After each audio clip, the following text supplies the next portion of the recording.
What's going on? This is Ryan with Automatic Comics, and up next we are going to talk about the top 10 surprising sales I saw last week. Stay tuned.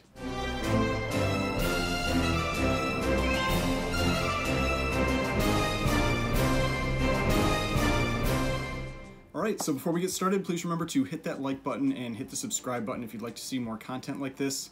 So I haven't done one of these videos in a little while. I've been doing other types of videos and other top 10 videos around the Promise collection. I did the Comic Link top 10, but this is going back to the ones that I've been doing in the past where I do top 10 sales from the Heritage Weekly Auction, but I don't do the top 10 most expensive sales, anything like that. I do 5 that I consider the most surprising on the high end, above my estimates, and 5 on the low end, so ones that were lower than I thought that they were going to sell for, so the top 5 most surprising on the low side. So I think these are fun to go over because you get to see books that are both overperforming right now, ones that are really strong sales, and some that maybe they're books that were either good deals or books that are maybe starting to slide a little bit, good to pick up right now. So with that, let's get into that first sale. So I'm going to go from the, quote, least surprising sale to the most surprising sale. So I'm going to start with number 10, and this is a high sale. This was Fantastic Four, number 52, with a CGC 7.0 selling for $2,640. And this was a record in this grade. And this book, I've talked about it, has really been on a downtrend recently. So this was a really surprising sale to me, especially to see it hit a new record. And if you're not familiar with this book, this is the first appearance of Black Panther. And this 7.0, it's a pretty high grade for this book, because this is a tough book to get in a high grade because of the dark cover. And the 7.0 puts it in the top 28% of all books. I had estimated the price of this book at $2,200, so this was 20% above that estimate. Now the prior high wasn't much lower than this, it was $2,600, so this only set the record by 40 bucks. However, there had been much lower sales recently. There had been a $1,920 sale in July, and before that it had been going for around $2,400. So this shows a kind of like a strong resurgence in the price for that book. It's possible this is just a fluke price, just a one-off price, but still having a strong sale like that when it's been weaker recently is meaningful to me for this book. Now, I am still personally hesitant about picking up copies of this book, of Fantastic Four 52, because it's not really clear what Disney and Marvel are planning to do with that character moving forward after the death of Chadwick Boseman. We don't know if there's going to be a new character that's going to take on that mantle, if they are eventually going to recast the character, even though they said they wouldn't. You never really know exactly what they're going to do. But that's one of the things that makes me a little bit nervous about investing in this character right now when we're not really sure what how they're going to continue to use that character in this franchise moving forward. Now, there are some great alternatives for this book. I've talked about a number of them in the past. One of the best ones is Fantastic Four number 53, which is one issue later, which is his second appearance.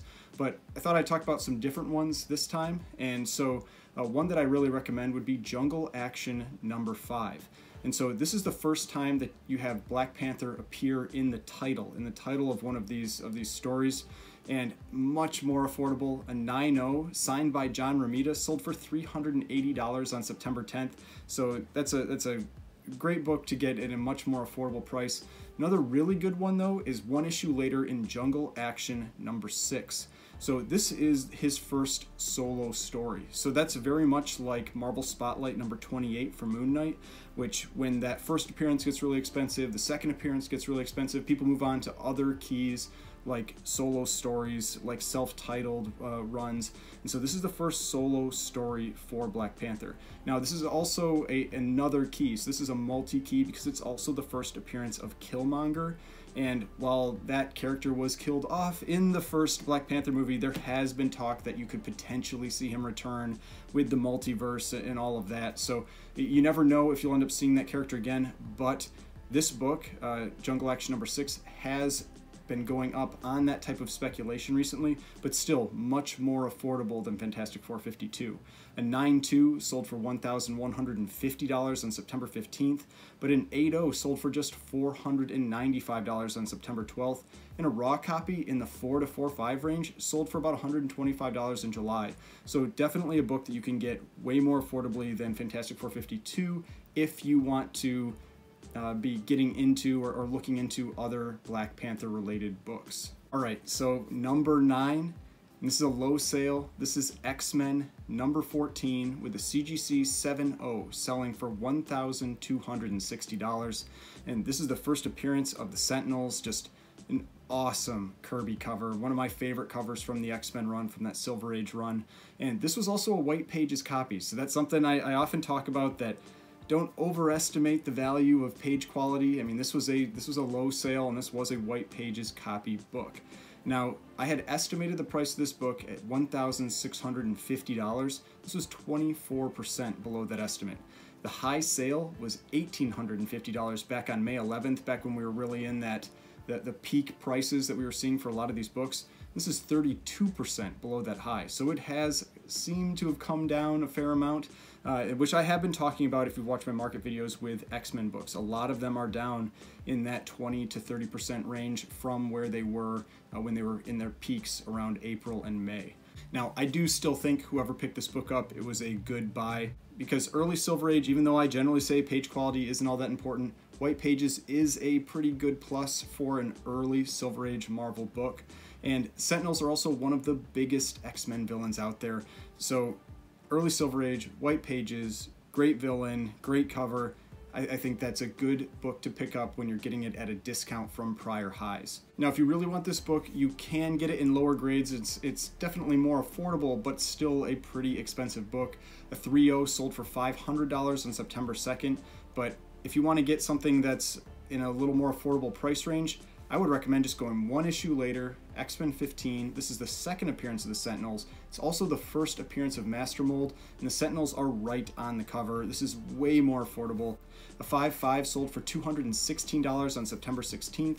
A 4.5 sold for $175 on September 16th, and an 8.0 sold for $456 on September 5th. So a way more affordable book, but still an early X-Men key. It's got actually still has a first appearance in it with Master Mold, and then you're getting that second appearance of the Sentinels as well.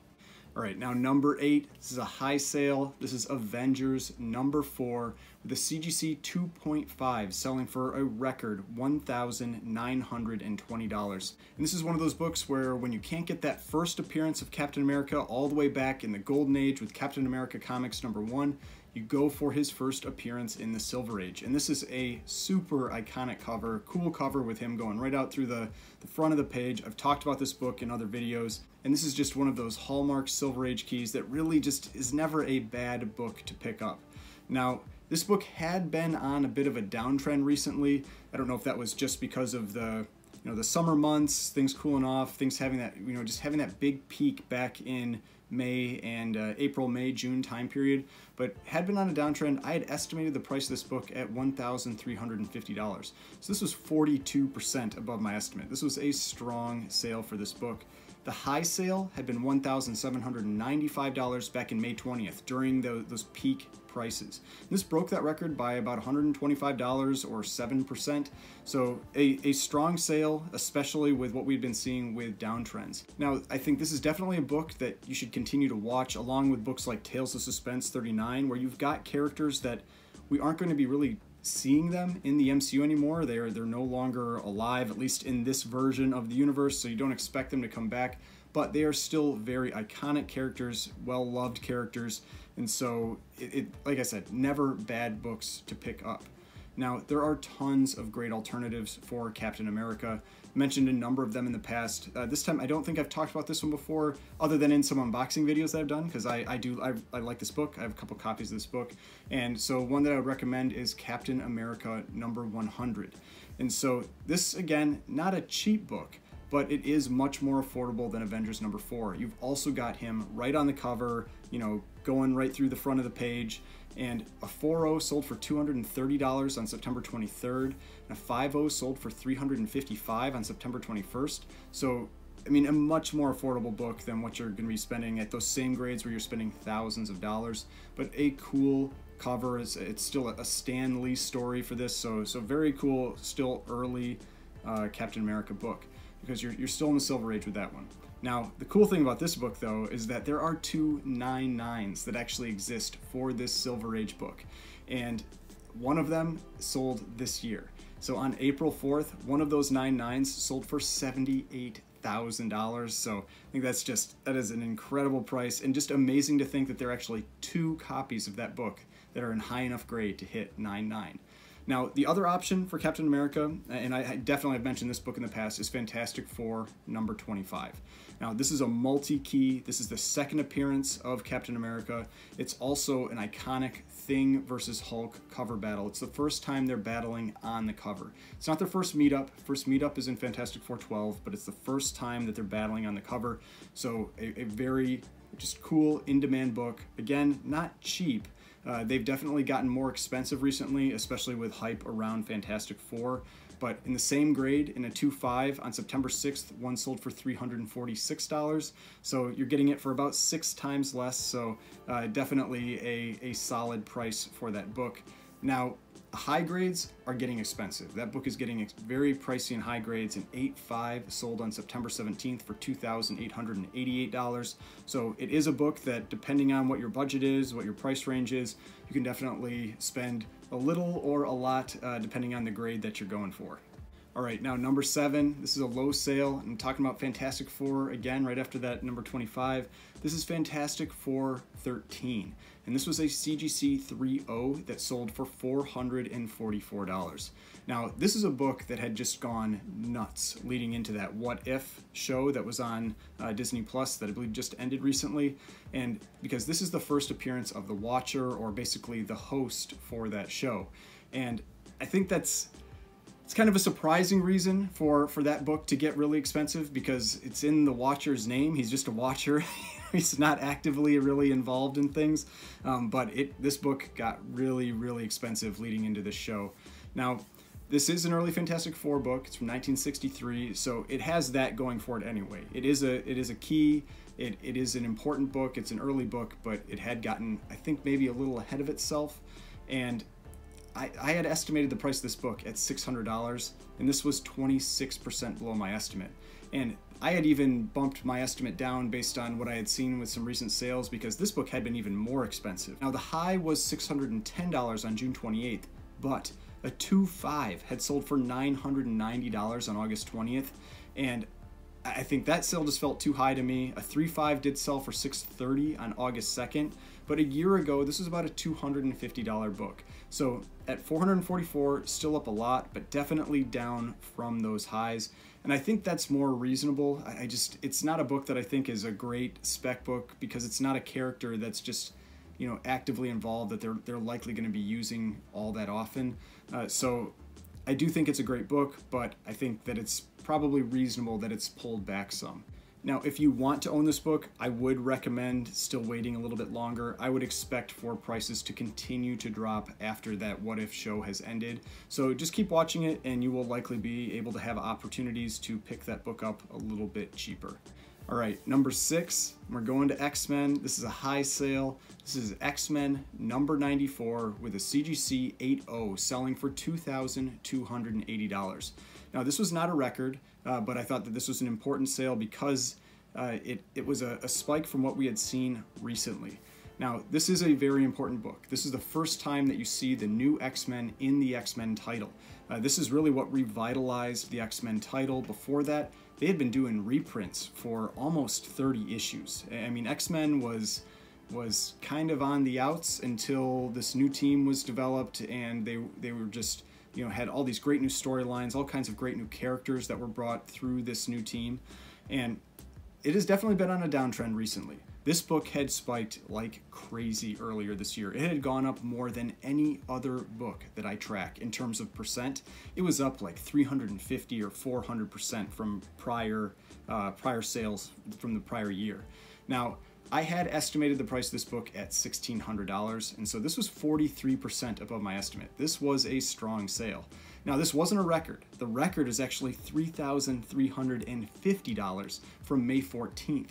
And so this book had been way up there with prices. But more recently, a 7.5 had sold for $1,380 on September 6th, and an 8.5 had sold for $1,860 on August 23rd. And so that's where I had come up with my estimate of $1,600. So yes, this is down from the high, around $1,000, about 30% from where it was. but it is still way up from where it was a year ago. So still a very strong sale, and something that I think these books, these are ones that, like this book, Giant Size X-Men #1, Hulk 181, I think it is kind of crazy to see the prices in these books drop like they are, because when we get the X-Men, and we will eventually get the X-Men, these books are going to come right back. So that's why I think now is the time to really start looking into picking up those books if you want to get into those books, because once they announce the X-Men, once you announce something like Wolverine or Mutants, then it's just going to be kind of the end for lower prices or affordable prices for a lot of these books, and I think they're just going to keep going up after that. So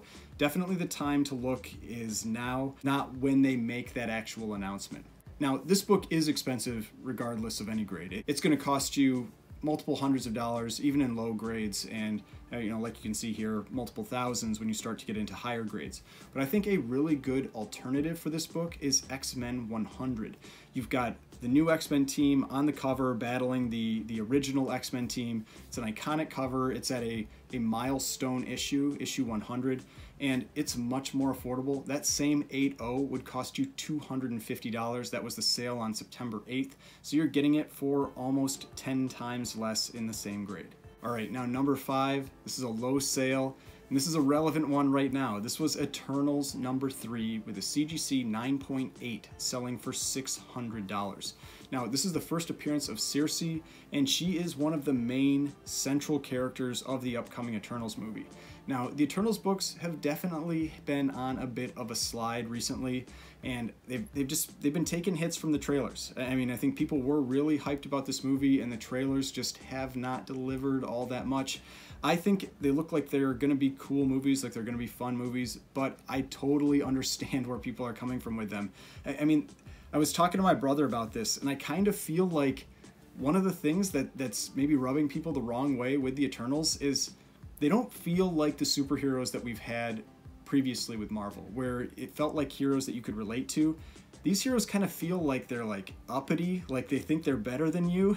that's what it comes across as me, they're like they're dressed all fancy, and I don't know, it feels like they think maybe they're better than everyone else, and maybe that's rubbing people the wrong way a little bit. But I don't know if that's what the actual movie's going to be like, but that's kind of what it feels like coming from the trailer. And so we're going to have to see. I really do hope it's good. I mean, I always want fun movies. I want entertaining movies. I don't want the movie to be bad. So I do hope it's good. I do hope it's exciting. And I'm definitely looking forward to it. It's definitely a movie that I hope to go and see when it comes out in the theaters.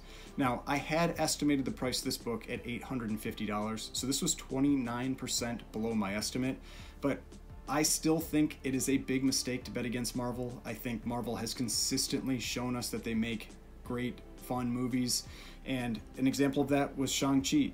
A lot of people were saying that they weren't going to like it, that it was going to do bad, and then it ended up being a great movie, performed really well in the theaters. So, yeah, I say just give Marvel the benefit of the doubt. They have definitely proven to us that they can consistently make good movies, and I'm pretty sure they won't let us down this time, but we'll have to see when it actually comes out.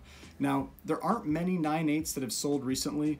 I think that's because people that are selling them are still often trying to get the prices that they were selling for earlier this year. And people that are buying them are hesitant because they're worried that the movie isn't going to be any good. And so we just really aren't seeing a lot of 9/8s in any of the Eternals keys selling recently. But I would say keep your eyes open. If you see a book for a good deal, go try to pick it up, because like I said, it's hard to bet against Marvel. All right, now #4, and I thought this was a fun one. This was a high sale, and this is a book that maybe not everybody's gonna recognize, but this is the Solson Christmas Special #1.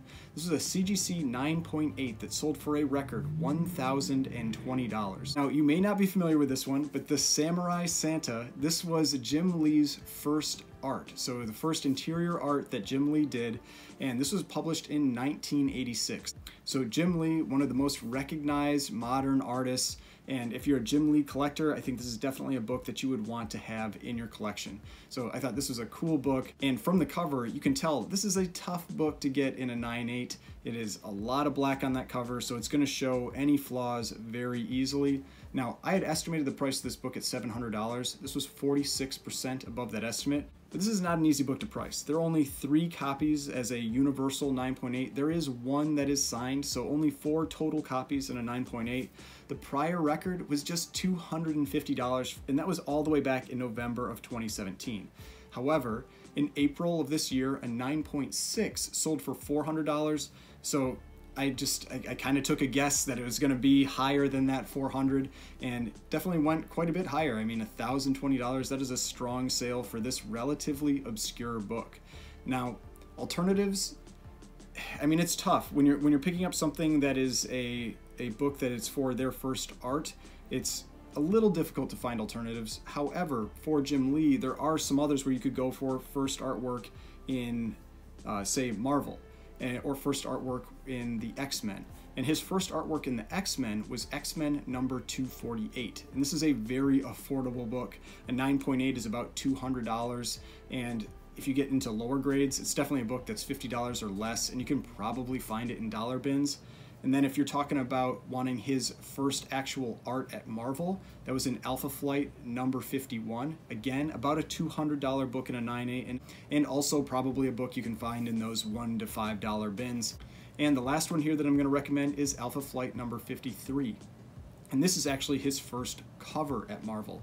And this is 100% a dollar bin book. So those are other books that if you're looking for earlier milestone art for Jim Lee, X-Men 248, Alpha Flight 51, and Alpha Flight 53 are all books to keep your eyes open for. All right, now number 3. This was a low sale. This was Amazing Spider-Man number 14 with a CGC 3.0 selling for $2,160. Now, this book was actually on my list a few weeks ago about a surprising high sale, about a big high sale when we had that Spider-Man trailer drop, and it was shown that you've had that pumpkin bomb from which we're assuming is from the Green Goblin. And so that caused those books to spike right away. And don't get me wrong, this sale wasn't weak. This, $2,160 ties the previous high.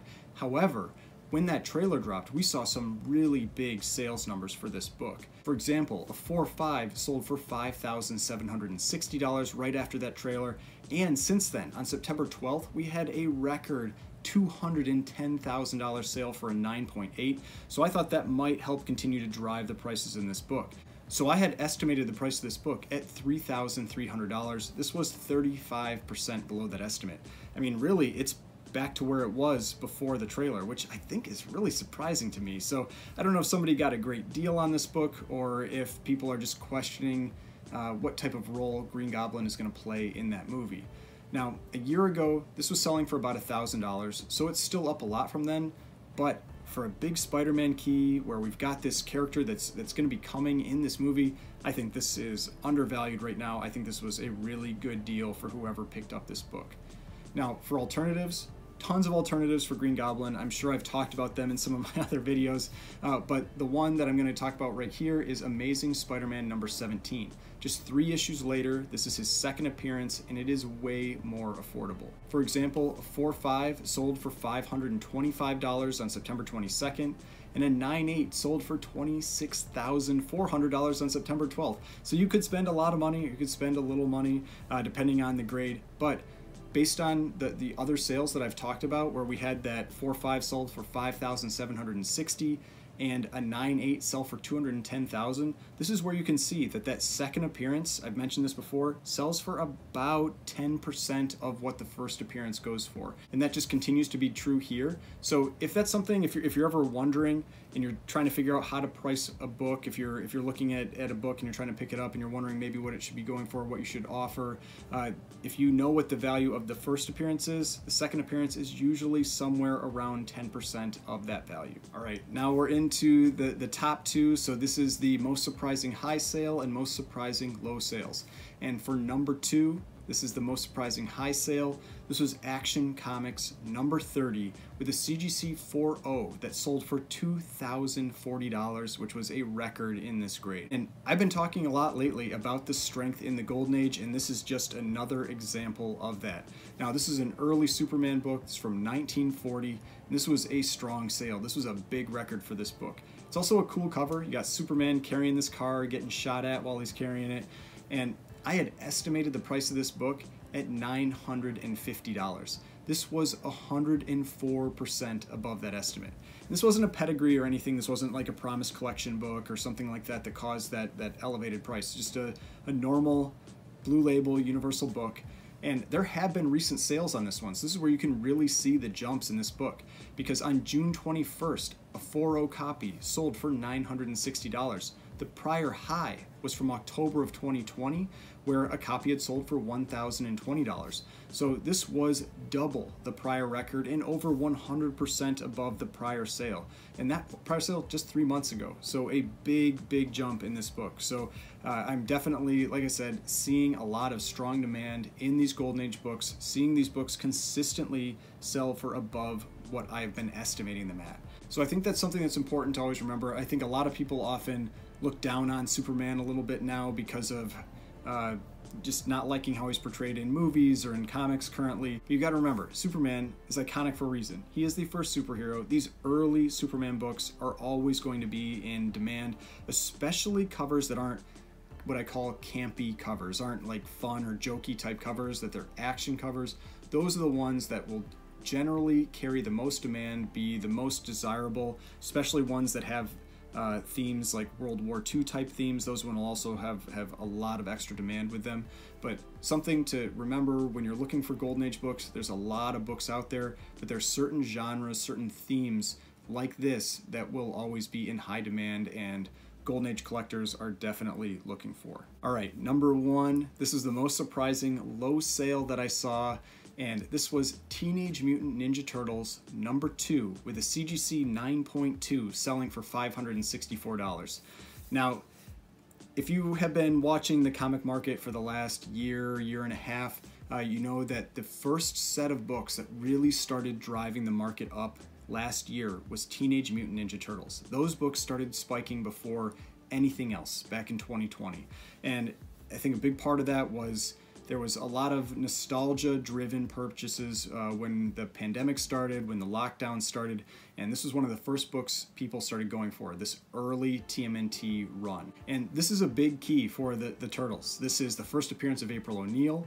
It is, well, it's also the second appearance of the Turtles, second appearance of Splinter, but it's also the first appearance of the Mousers and the first appearance of Baxter Stockman. So you've got a multi-key here. It's also just a cool cover with a Mouser right on the cover. It's got that high reflectivity. It's a cool wraparound cover. So it's an awesome book. And I think personally that this price was a steal. I definitely bid on it, but I had already bought a few things in this auction and I didn't feel like spending more money. Otherwise, I probably would have picked this book up because I think this was just too good of a price for this one. But I had estimated the price at $950. This was 41% below my estimate.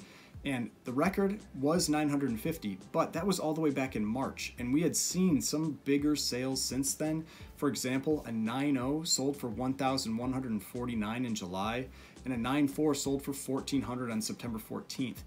But I had seen some drop off in prices, and so that's why I had it where I wasn't going to go above that prior high. That's why I marked it at $950, but I was surprised that it went well below that.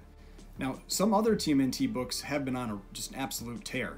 TMNT number 1, especially the first and second prints, first print definitely, have been getting really high numbers, extremely high numbers. So it's not to say that all TMNT books are dropping or something like that. There are definitely pockets of strength. But one thing that people like to talk about with these early TMNT books are the print runs. How many of them are actually out there and available? And that first print of Teenage Mutant Ninja Turtles number 1 only had 3,000 copies. And so there are not many. 3,000 is a very small number for the number of people out there that would love to have a copy of that book. The second print of TMNT number 1 had 6,000 copies, so still a very small number. Now the next lowest print run for a big key for TMNT was Teenage Mutant Ninja Turtles number 2, the first print. Had just 15,000 copies. So definitely a higher number, but still not very many copies of this book. And so there aren't a lot of them out there. I mean, 15,000 might sound like a lot, but when you're talking about how large print runs of other books are, this is a very small number. Now compare that to a book like Raphael number 1.